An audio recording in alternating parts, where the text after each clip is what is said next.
In this live self-defense training video, you're gonna learn how to hit somebody with a stick for self-defense using the self-defense walking cane. I'm gonna be using this Quantum Protector. This is the Stealth Traveler.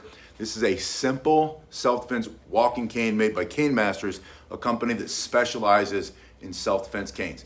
This has some unique features. You can see here this blade, dull blade. It's made out of wood, obviously, but it has a teardrop shape, which means that when you strike, you're gonna concentrate all the force of your strike into a smaller area, so you're gonna be breaking bones with this self-defense walking stick. So when you learn how to hit somebody with a stick using the self-defense walking stick, I want you to learn some basic techniques. Hello, D. D's in New Zealand. I want you to start with the hand on the self-defense walking cane the way you would normally walk down the street with it. This is a great gray man option. Let me show you this other one real quick, because you have an option. You can get something like this, which is super fancy. In fact, I'm gonna put this one up. I'm gonna grab the training cane just so that I can keep that one nice and fancy. That's the one that drives with me, sits on the passenger side of the seat of my car. I get out when I'm pumping gas, if I'm in an area where I'm not safe or I'm not sure of the area. But this is the one that I train with every day. This is also a great option for an everyday carry cane, self-defense walking cane. Good afternoon, Matthew. So you're walking with your walking cane. It's like any other medical device. It's something you can take with you wherever you go. That's why it's one of the best self-defense tools. Hello, Doug. Nice to see you, Doug. You have your weight on your cane. The threat comes up. You can immediately employ it in self-defense by snatching the cane up between a person's leg for self-defense. You can strike very forcefully, simply turning the wrist and pulling that forearm up. That accelerates this long bar of oak. You can have yours made in oak or in hickory if you want to see what walking canes are made of, what the dimensions are. It's that first link below. Check that out. But you're simply walking, you bring it up between the legs, maybe you strike under the jaw, maybe someone's trying to hit you, punch you, stab you, grab you, slap you, strike you, or even using a bladed weapon. Let me pick it up. That's why I don't wear shoes when I do these. Pick it up with my toes. But maybe they have a bladed weapon like this trainer. They're trying to stab you with it. You can see that you have reach advantage. Even if you account for the length of his arm, you also have to account for the length of your arm, right? So he has this, you've got that. You're gonna stop him before he gets too close. After that first opening motion, I want you to put your hand on it and step in with the thrust. By stepping on your thrust, you're gonna generate lots and lots of stopping power using your self-defense walking cane. This is how to hit somebody with a stick for self-defense using your self-defense walking cane. This is a Cane Masters Dojo training cane. Again, the link is below if you want to see what the dimensions are. But you're simply going to turn the wrist and pull the elbow up at the same time, accelerating that strike. And if you miss him, you're probably going to hit him in the chin or hit him in the hand. Get it between his legs if you can, and then thrust into the solar plexus, into the throat, into the nose or the face for self-defense. You want to hit somebody with a stick for self-defense, this is how you do it using the self-defense walking cane. So it's in your hand, you snatch it up, you thrust into the middle, you're going to pull your front hand to your shoulder and bring it down, turning the shoulders and hips almost like you're chopping down a tree. Think about going into his temple or into his jaw or into his neck or his upper arm. You're going to break bones with your self-defense walking cane. You're going to have to hit somebody, make them stop trying to hurt you. This is all about self-defense. You're not the aggressor. You're using a very common everyday item that you would carry. They don't have to, you can't be forced to show why you need to use a cane. That's the, here in the United States, that's the HIPAA laws.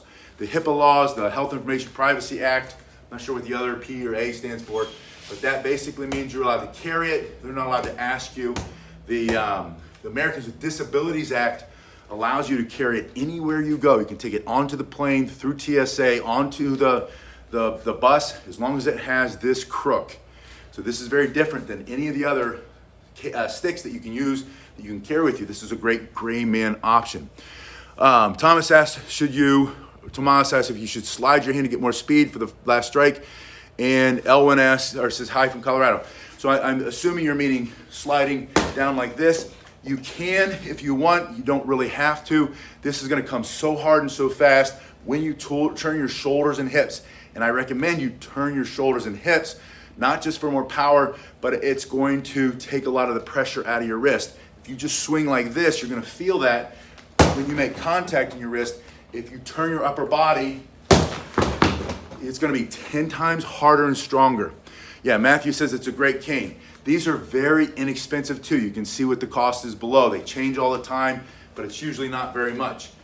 And people suggest buying, or sometimes I see people saying, you know, buy a cheap store cane, like a CVS cane or a cane from Amazon for $10 or whatever. I used to say that, but now I say get one of these. You're gonna last a lot longer. You're not gonna break it.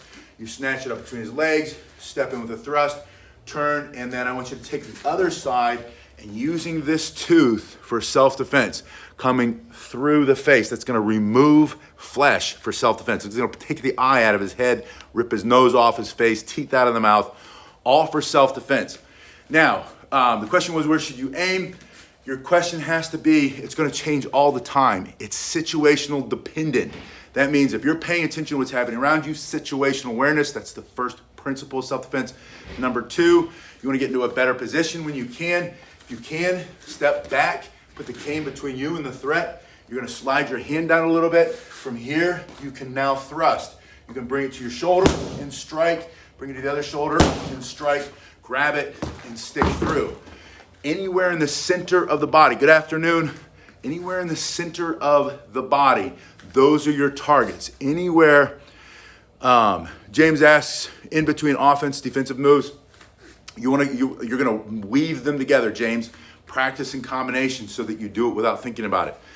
Anywhere that you can remove his ability to see or hear or breathe temporarily or permanently, his ability to breathe and stand up. Maybe it's his arm, his ability to use that arm with a knife in his hand coming at you. Maybe you're going to, and if you come fast and hard with a self-defense cane made by Cane Masters, that's that first link below, you are gonna break the bone.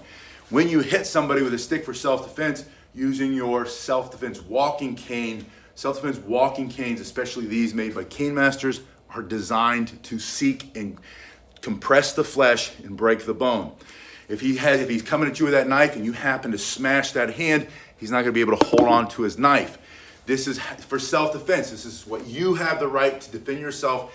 It's not a law, and this is something I talk about a lot on this channel. People say, you're not a lawyer, and I'm not. I'm not a lawyer. I'm not trying to give legal advice. I'm saying it's your God-given right. That precedes, that's higher than any law that protects anybody or whatever. Worry about those laws later. Protect yourself first. Your God-given right for self-defense. He's got a knife. He's trying to take your life. He's trying to remove something from you. You're carrying a walking cane.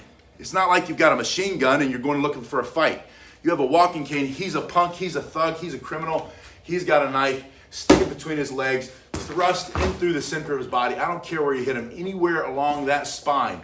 Bring this to your shoulder. Strike and then reach up. Rip using that beveled edge. This is unique to walking canes for self-defense. The self-defense walking cane made by Cane Masters. This is the dojo training cane.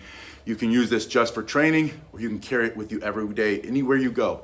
But that's going to remove flesh, bone, nose, eyes, and that little piece there.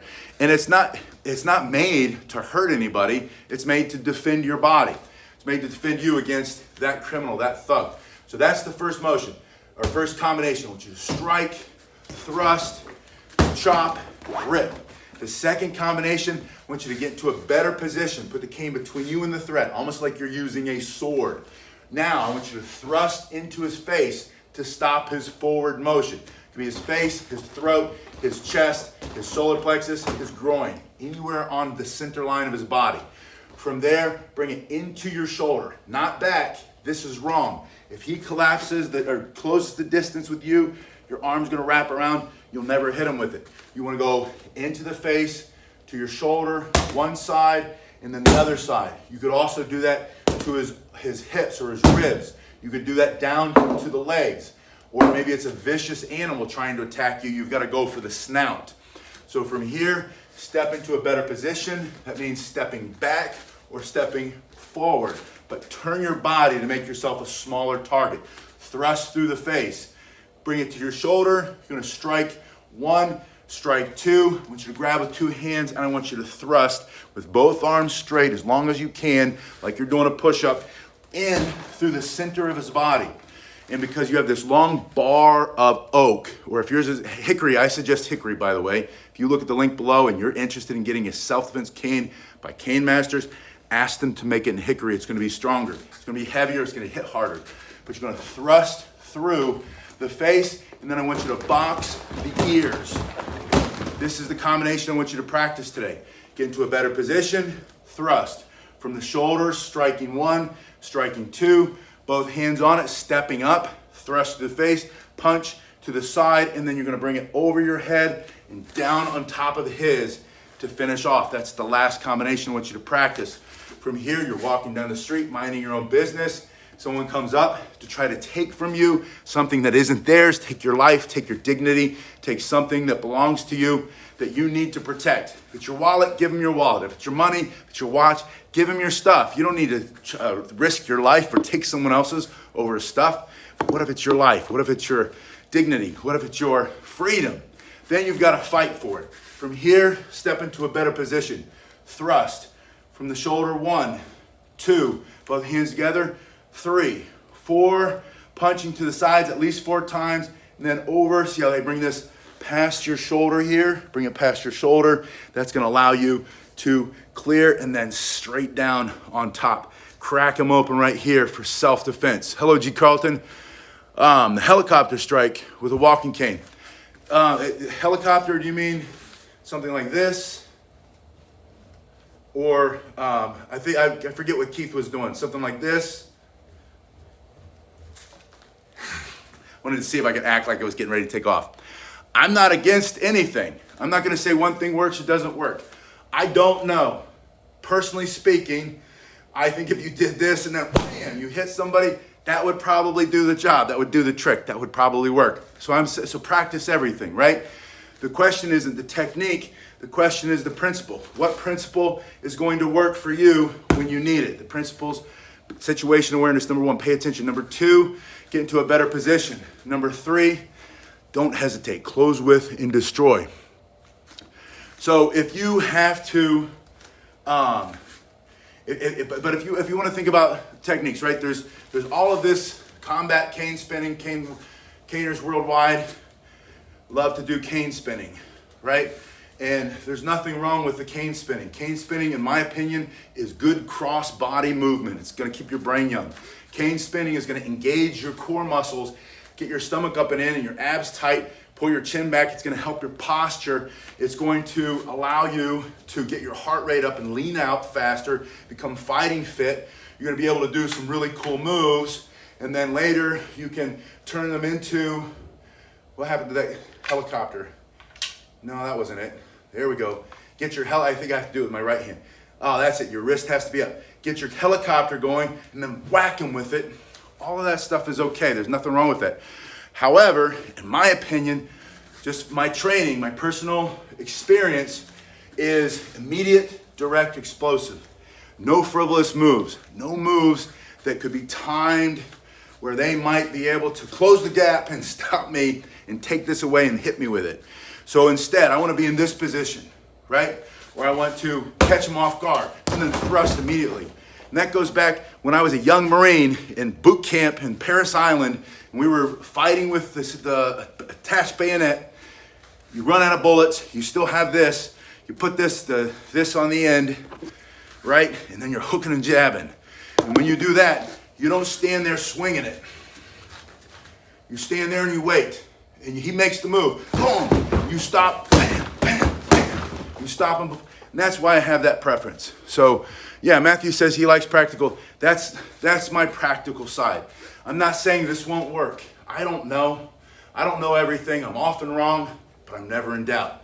Well, what I will say is that I like this from my experience because I don't know what he's going to do. I don't know if he's going to distract me. I don't know who else is around, and I want to take care of that as fast as possible. Immediate, direct, explosive, and no frivolous moves for me personally. Oh, Justin, you made it. Justin, sorry, but I got to go. I'm mostly joking, but I'm not. I do. My son's getting the honor roll again over at Chapel. I got to run up down the street and see the kids get the honor roll and stuff. But I'm going to leave in 1 minute. I wanted to go over one more time the 2 combinations that I'd like you to practice today. Yeah, thanks, Justin. All right, so Justin, the first combination was super simple. It's one we do all the time. Snatch it up between the legs, thrust straight through the midsection, pull to your shoulder. Notice that every time you're moving forward, you're moving forward. 1, forward, forward, rip. And then the second one was better position.